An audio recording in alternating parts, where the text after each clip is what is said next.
Inaasahang haharap ngayong araw sa Land Transportation Office o LTO ang police officer na nag-viral kamakailan sa social media matapos niyang itulak umano ang isang kapwa rider sa may C5 Road noong nakaraang linggo.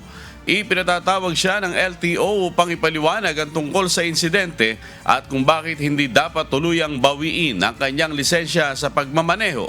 Nauna na ang sinuspinde ng LTO ng 70 araw ang driver's license ng viral police at inilagay na rin sa alarm status ang motor na sangkot sa insidente.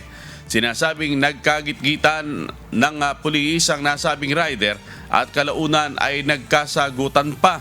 At nangabutan ng pulis ang rider dito na anya ito itinulak hanggang sa mawalan ng balanse at matumba sa kalsada. Agad na ipinaresto ng hepe ng National Capital Region Police ang nasabing pulis na napag-alamang isang police staff sergeant mula sa Quezon City. Sa ngayon ay nasa kustodiya siya ng QCPD.